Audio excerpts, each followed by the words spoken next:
Hi, Mystery Recapped here. Today, I'm going to explain a war drama movie called Stop Loss. Spoilers ahead. Watch out and take care. The movie opens in 2001 as the US-led invasion of Iraq is at its peak. A group of American soldiers under the command of Squadron Leader Brandon King are counting down the days till they can go back home. Private First Class Tommy Burgess captures footage of life in the barracks where the young soldiers train, sing, and long for their families. One day, the squad is out in the streets, guarding a checkpoint that goes out of Tikrit. They are making sure that the vehicles headed in and out are not carrying any kind of weapons. Everything seems to be routine until they hear 3 loud shots in the distance. Staff Sergeant Brandon King tells his men to stay alert just as a car carrying 3 women and 2 children approaches the checkpoint. However, seconds later, a white taxi barrels towards the spot at great speed and all hell breaks loose. The insurgents in the vehicle open fire before making a quick U-turn. Brandon orders his men to give chase and the squad follows in 2 Humvees. Since there are too many civilians on the streets, the Americans cannot risk open gun battle. They keep on chasing their target vehicle, which soon drives into a small alleyway. The insurgents then quickly disembark and spread throughout the neighboring homes, but the Humvees, being bigger, are forced to stop at the mouth of the alleyway. In America, bigger is better, but not here. The American soldiers then get off their vehicles, form 2 flanks on either side of the street, and begin to scan the whole area. 2 privates also man the 50 caliber machine guns that are mounted on top of the 2 Humvees. Meanwhile, Brandon tells his men to check the nearby homes. As they slowly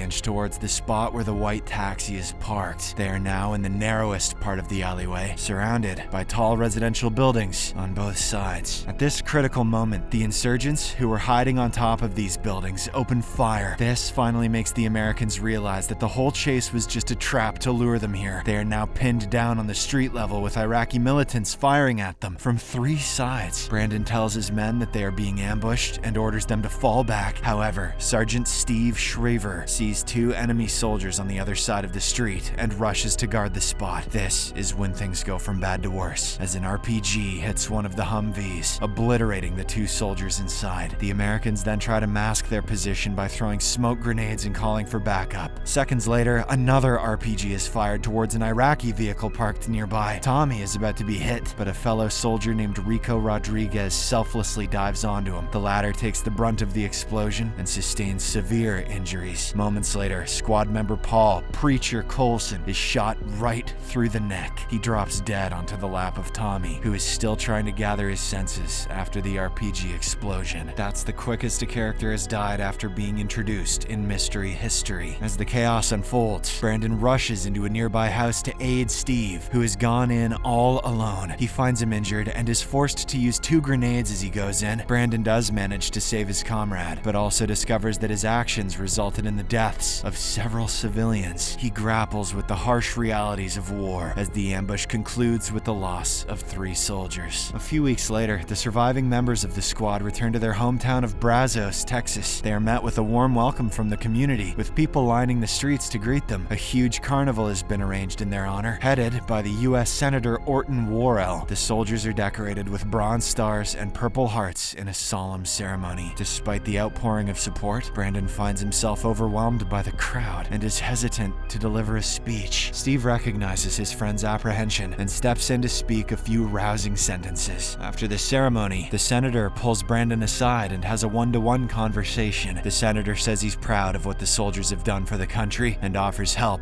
in any way possible. He also announces that they are bringing the injured Private Rodriguez to a hospital in the US. Brandon thanks him and says he'll call if he needs any kind of help. That night, the returning soldiers attend a party at a local bar and have drinks with their family. Steve gets too drunk to dance with his fiancée Michelle, so Brandon steps in and dances with her instead. Steve, meanwhile, starts talking about what happened in the war, making people around him uncomfortable. After the rowdy night of drinking and partying, everyone goes back to their own homes. Brandon is busy unpacking his stuff when suddenly he receives a call from Michelle. She sounds extremely worried and asks him to come over ASAP. When Brandon arrives at her home, he finds a nearly naked Steve digging a hole in the front yard. He attempts to talk to his friend, but Steve is too wasted to make any sense. Brandon then enters the house, only to see that the whole place is a mess. He also notices a bruise on Michelle's cheek and realizes that her fiancé hit her. Outside, Steve has finished digging his hole and starts sleeping in it while holding a gun. It is obvious that he thinks they are still in the middle of a war zone. Worried for his friend, Brandon decides to sleep on the front porch to make sure everything remains calm for the night. His sleep, however, is interrupted when Tommy drives his car into a pole right in front of the house. He too is extremely drunk and reveals that his wife kicked him out of the house. The following day, Brandon takes all the boys to his ranch, a small forest cabin right outside of town. They spend their time drinking and watching Tommy shoot his wedding gifts. Meanwhile, a hungover Steve is still sleeping in the trunk when he hears the sound of the gunshots. He is startled awake and has no idea where he currently is. However, he stumbles forward and puts his head into a bucket of ice water to regain his composure. The next day, Brandon, Tommy, and Steve report to their military base to hand over their gears, but Brandon is instead ordered back to active duty in Iraq. He is left baffled and goes to talk to the head of his chain of command, Lieutenant Colonel Boot Miller. Brandon expresses his frustration over the unexpected order and says he doesn't want to go back to the war zone, but the Lieutenant Colonel explains that the president has issued a stop-loss order. It is a controversial policy which forces soldiers who have fulfilled their required tours of duty to return to war. This sends Brandon into a fit of rage and he chastises the policy as well as the president, but the Lieutenant Colonel accuses him of disobeying orders and sends him to military prison, citing that he is a flight risk. However, on the way to the nearest military camp, Brandon fights the two escorting soldiers and escapes. He even steals a military jeep and drives away from the base. The squadron leader then calls his best mate Steve and reveals that he is going AWOL after being stop-lossed back to Iraq. Steve is shocked by the revelation, but promises to figure things out and cover for him. That night, Brandon sneaks into his home and discusses the matter with his family. He plans to head to Washington, D.C., hoping that Senator Worrell will help him. His father is concerned about violating the chain of command and going behind the lieutenant colonel's back. However, Brandon insists on doing so, and his parents are forced to accept this decision. Michelle, who had come over to the King household to return Tupperware, offers to drive him to D.C. She knows that if Brandon is being sent back, then her fiancé will also be redeployed. By going to D.C., she will get a chance to make a case for Steve as well. Following this, the duo hits the road and soon books a motel for the night. Michelle then goes in to freshen up while Brandon sits by the pool. Everything seems to be calm until suddenly he sees a soldier drowning in the water. He jumps in to rescue his comrade, only to realize that he was hallucinating the whole event. It is obvious that Brandon is beginning to show the first signs of PTSD. Sometime later, Steve calls Brandon and says that he is currently in a military prison trying to bail Tommy out of a DUI situation. Steve points out that as the squad leader, Brandon needs to handle the situation, but the latter says he's on his way to DC to see Senator Worrell. Early the next morning, Brandon and Michelle visit the family of Paul Preacher Colson, one of the soldiers killed in the alley ambush. Brandon recounts the events, explaining how they came under attack at a checkpoint and pursued the attackers into an alley. He admits to leading his men into the ambush, while Preacher was covering their flank. Brandon can barely fight back tears as he asks for forgiveness from Preacher's family. Later, when the duo heads back to the road, they discover that their car's window has been broken. Brandon then tells Michelle to wait for him while he goes to confront the people responsible for this. He soon tracks them down into an alley and engages in a physical fight with them. One of the thugs pulls out a gun, but the soldier easily manages to disarm him. By this point, Brandon is beginning to hallucinate, feeling like he is back in Iraq. He forces the perpetrators to their knees and prepares to shoot them. Things are about to take a dark twist when suddenly Michelle intervenes. She talks some sense into Brandon and drags him back to the car. After the incident, the duo gets a hotel room where she cleans his wounds. Later that night, Brandon meets another AWOL soldier who's been running away for the past 14 months. He reveals the contact number of a lawyer to help arrange forged discharge documents. With these documents, Brandon could establish a new identity in Canada. The following morning, Steve tracks down his friend and arrives at the hotel. He informs Brandon that if he returns to the base within 14 hours, all charges will be dropped. But Brandon rejects the offer and instead asks why Steve is in his uniform. It turns out that Steve has accepted the military's offer to get into a sniper school. Realizing that her fiancé is headed back to Iraq, an enraged Michelle asks what will happen to their relationship. She refuses to hear any excuses and ends up pushing Steve out of the room. Brandon then follows him outside, and the duo has a heart-to-heart conversation. Steve reveals about Tommy's struggles and and urges Brandon to return to duty with him, but the latter once again refuses, citing that he cannot watch innocent people being maimed to death. Shortly afterwards, Brandon calls Worrell's office, but is told that the senator is not interested in seeing him. With their options slimming down by the day, Brandon and Michelle visit Rico Rodriguez, a soldier who heroically saved Tommy from an RPG. Rico has sustained severe injuries, including blindness, the loss of his right limbs, and facial burns, but he still expresses gratitude for being out of Iraq just in time. Brandon then reveals that they are sending him back to the front line in Iraq. Did they really have to tell him that? After the visit, Brandon opens up to Michelle, expressing his initial motivations for joining the military. His disillusionment was soon shattered as he realizes the true nature of the war. He describes the chaos and uncertainty of the battlefield, where everyone seemed to be armed and no one could be trusted. Brandon shares his guilt and trauma over witnessing the deaths of friends and the toll it took on his mentality. He also tells her of how he accidentally killed innocent Iraqi civilians, including a kid. That night, Brandon calls the lawyer and says he needs forged documents to leave for Canada. The lawyer refuses to discuss the details over the phone and instructs him to meet with $1,000. Thus, Michelle sells her car and they head to New York with the cash in hand. They soon meet up with the lawyer, who tells Brandon that there is no going back after he crosses into Canada. He then gives him a new ID and a phone number of an agent who will pick him up on the other side. That night, Brandon calls his mom to tell her about his decision, but receives shocking news in return. His dear friend and junior, Tommy, was found dead on the ranch last night. He had been suffering from acute PTSD and ended his life by putting a bullet through his head. The very next day, Brandon returns to Texas and pays a visit to Tommy's grave after everyone has left. Steve, who is nearby, notices this and confronts his best friend. Their conversation quickly escalates into an argument and then into a full-blown fight. Steve accuses him of leaving their squad without a leader, but Brandon fires back, saying they will all suffer and die in a pointless war. The duo wrestles around in the mud for a while and eventually regains their composure. Finally, Brandon opens up, saying that he feels responsible for leading their group into that alleyway and killing so many of their fellow soldiers. Steve points out that he would have died without Brandon's leadership, but the latter